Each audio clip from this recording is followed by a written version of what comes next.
κάνει παρέες, ήθελε να μένει μόνος του. Ήτανε λίγο γκρινιάρης, αυτό που λέμε γρουσούζης και γεροπαράξενος, για να είμαι ειλικρινής. Ήταν όμως δεσπέσιος σκακιστής, βεβαίως.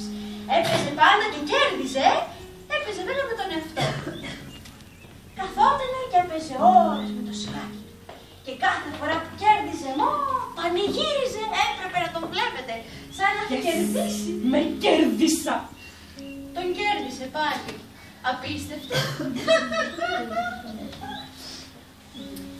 Στην άλλη όμως γωνία, στη δεξιά γωνία του δρόμου, ήταν ένα άλλο σπίτι.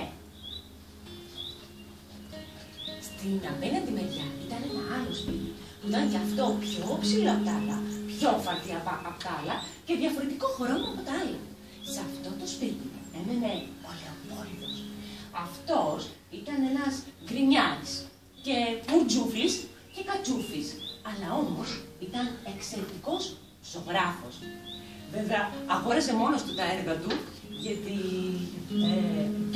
δεν έβρισκε εκείνο να τα αγοράσει, και επίσης έγραφε κριτικές μόνος του στην εφημερίδα για το πόσο καταπληκτικός ζωγράφος ήταν.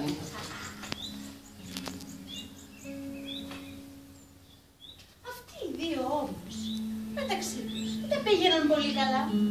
Για την ακρίβεια δεν πήγαιναν καθόλου καλά. Ήτανε εχθροί. Ήτανε τόσο εχθροί μεταξύ τους που δεν θυμούνται ποτέ να έχουν ανταλλάξει μία κουβέντα στη ζωή τους. Σκεφτείτε ότι ακόμα και όταν συναντιόντουσαν στον δρόμο, άλλαζαν πεζοδρόμιο και προσπαθούσαν να μην χαιρετηθούν ποτέ.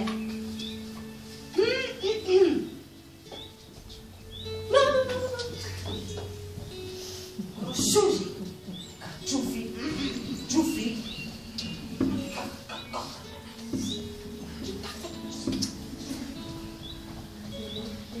Και αν ήταν μονάχα αυτό, δεν ξέρετε τι άλλο κάνουνε. Θα σας πω εγώ.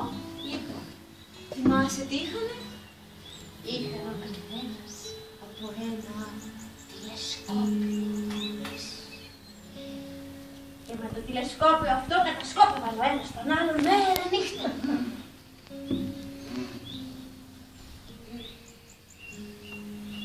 Ήταν φοβεροί ανταγωνιστές. Έκανε κάτι ο ένας, έτρεχε ο άλλος να το κάνει καλύτερα. Εγώ όχι πάντα. Τι εννοείς? εγώ πάντα έκανα κάτι καλύτερα. Εγώ τα έκανα περισσότερες φορές καλύτερα από σένα, αν θυμάμαι καλά.